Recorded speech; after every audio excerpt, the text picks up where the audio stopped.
So it's time to find out how the Skorpion G, the most recent Earn Operation tank within World of Tanks console, stacks up in today's current meta. Of course, I have a video on the Skorpion G previously on the exact same map, but yeah, we're basically going to get into how it plays currently and then give you an idea of how you should be playing this tank. Should you be on the front line? Should you be more passive? Should you be making your mobility use worth it? Are you going to be pushing forward often, or are you going to be playing more like a traditional tank destroyer sat in a bush? Well, today's video is going to go over all of that. We're going to show you how exactly you can play the Skorpion G to maximise your games, and we're going to go through the loadout as well. So first things first, of course, for some reason on the enemy team, they're all deciding that they're going to go through the middle at the start of the game in terms of the light tanks and the medium, being the Barask there.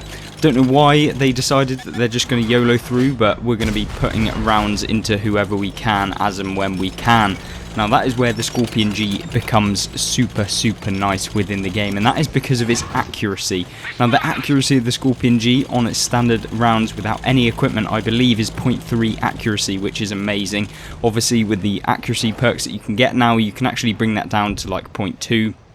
Unbelievably good in terms of being able to consistently hit the opponents that you're aiming at, and of course if you aim at weak points it makes it even better, because of course you can hit them more reliably, and so you're going to be dealing damage a lot more consistently. And that is where I love the Skorpion G, because if you miss genuinely, it usually is because you failed to hit the opponent. Of course you do have the RNG aspect within World of Tanks, which is of course everyone's bane of their existence, but in terms of how the Skorpion G plays, it does really minimise that within the game.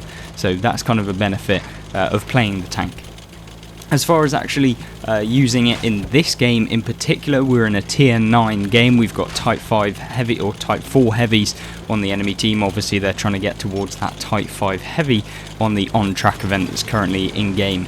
In terms of how we can actually maximise our Skorpion G within this game, well, we need to be able to hit opponents, so that's why we've moved up. Use the mobility, get up into this position.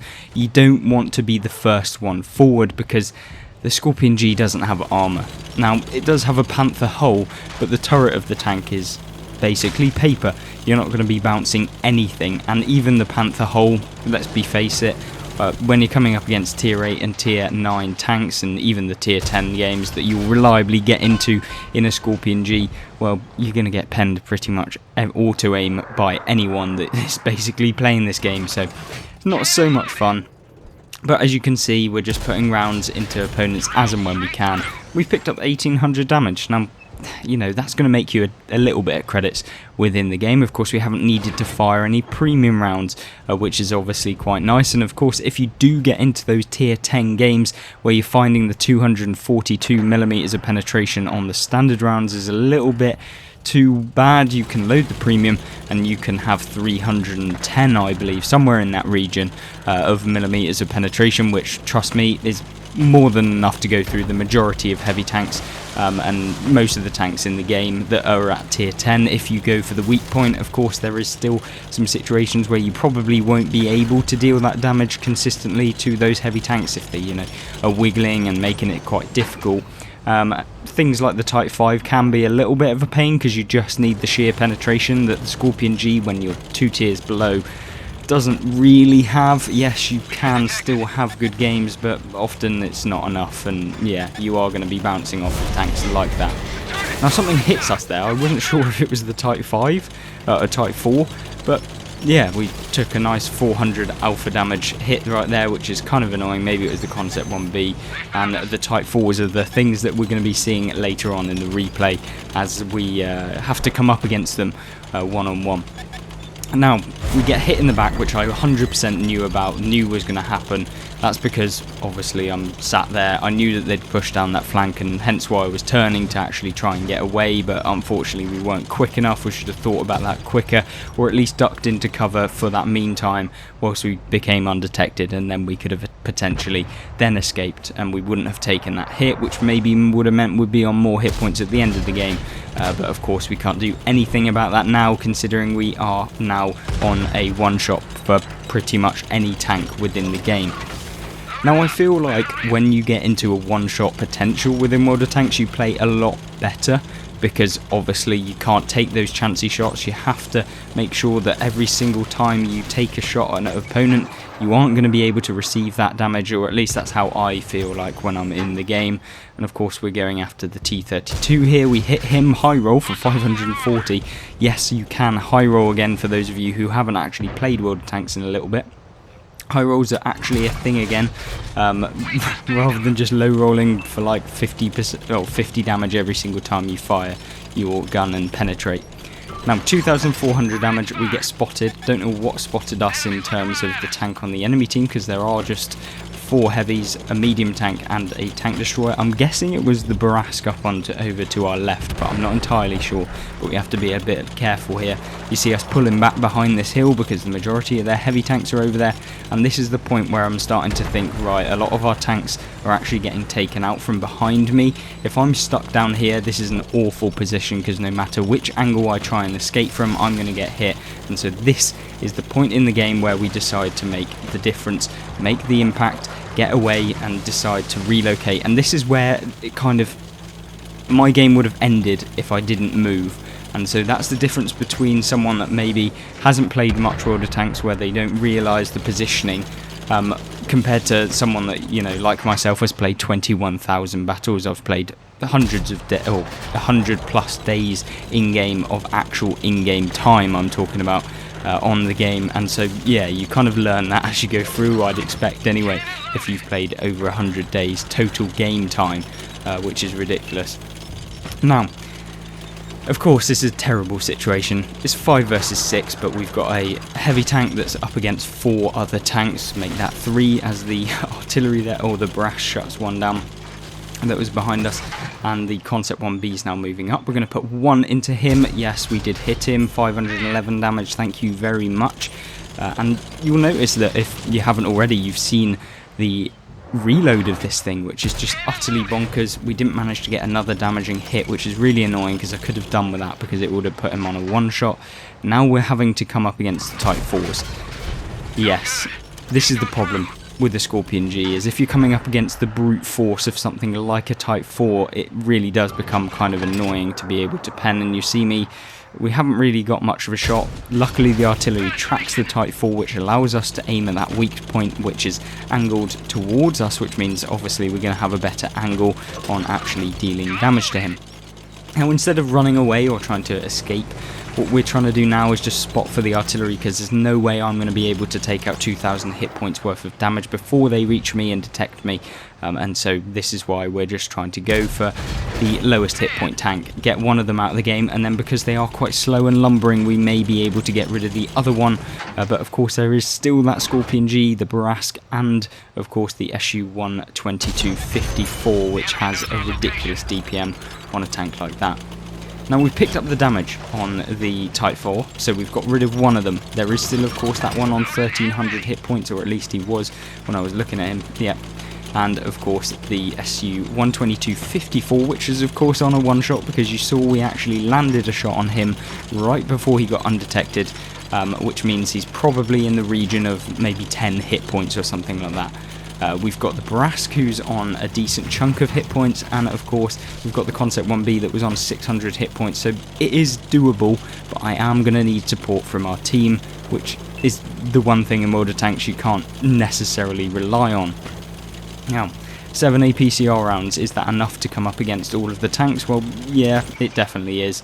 We've got the Type 4 here who's moving up, and so we're going to try and get a shot into him if we can possibly do that. Hopefully we get the side of his turret in a second. Yes, we do. Right, 525 damage. He's on a 2-shot for me now, unless I super low roll both of them, which is very unlikely. But yeah, now we're going to move back onto this hill to try and get a better advantage, to try and spot for the artillery, who I need to hit him essentially. If the artillery can hit him, we can deal 1 damage back to him, or 1 shot of damage back to him, and we'll probably take him out then. But we're going to have to wait and see how this game plays out. We are on 5,148 damage in a tier 8, which is an awful 429 assistance, which is also pretty nice, I'm not going to lie. And we're just going to wait, and we're going to wait, and we're going to wait. And unfortunately, just as we move, we get spotted by the Type 4, who I'm really hoping the FV207 actually manages to hit, or at least our heavy tank that's in the middle is going to do something and make a play to be able to come and support us, or just take out the Barask maybe, not entirely sure. But unfortunately he gets taken out, which makes it into a pretty horrible position. We've had to retreat continuously in this game to the point where we really can't retreat anymore. There's nowhere I can really go, and yeah, we're going to have to wait and see how the game plays out. We spot the Type 4, so we go for the cupola shot here. Unfortunately we bounce, which is really annoying, meaning that we're going to have to take another shot at him. Now we're aiming for that lower plate, we're going for that weak point. We've bounced 2. If we managed to pen both of them, he would have been gone out the game, and then it would have only been a concept 1B. We're going for that bottom of the lower plate, and unfortunately, yeah, that's where the penetration just isn't quite enough, and we couldn't really do too much. I was aiming for the weakest points of the Type 4 heavy, and yeah, we got taken out. But you know, there wasn't much more I could do in that game. Yes, I could have potentially moved down into the valley where that Bisonte was, then taken out the Barask, then trying to found the SU-122-54, but with the camo that tank gets, it probably would have outspotted me because the camo factor of the Skorpion isn't particularly amazing. So yeah, I don't think there was too much we could have done realistically differently. I think if we managed to pen the Type 4 a couple more times, especially when they were YOLOing the heavy tank that was on the opposite side in the dip, we would have been able to get that damage, and therefore potentially we may have actually won that game. But you know, hey ho, it is what it is. We picked up 5,148 damage and a decent bit of assistance to bring that up to like 5,500. We've got one more gameplay in the Skorpion, showing you some more gameplay as to how it can play, especially when you come into those higher tier games, and if you want to actually spot in the Skorpion G2. Well, it is Westfield, so this is quite potentially my favourite map in World of Tanks. I just think it has literally everything. There is no tank class that I feel is just, you know, oh damn it, I've got Westfield. Like, I genuinely think all of them have a position on this map, and that is something I can't really say for very many maps within World of Tanks. I think especially the newer ones, there really is kind of, oh, it's just painful for some of the tank classes. Think of something like Himmelsdorf in artillery, or if you're a light tank on Himmelsdorf, you know, it's those kind of maps where tank classes just basically have a much bigger, superior kind of ability to play within those maps. So you've got heavy tanks on Himmelsdorf, maybe something like Prokhorovka, of course. Light tanks are best suited and heavy tanks have an awful time. Yes, I get that, of course, you can basically play heavy tanks, and yes, one day you will be on a map like Himmelsdorf in your heavy tank which is suited to it, but then you can get Prokhorovka. I'd rather just have maps overall that there is a position for every single tank within the game. Of course, that's quite difficult for Wargaming to do, I guess, because, you know, it takes a lot of balancing, and of course there's never ever 100% balance within any video game that I've ever played, to be honest with you. You know, you can work and strive towards it, but often, you know, you nerf one thing and then something else gets changed, and then something else become meta, and it's of course the players realistically that determine what the best things are in the game, because as soon as you nerf one thing, something else becomes more overpowered.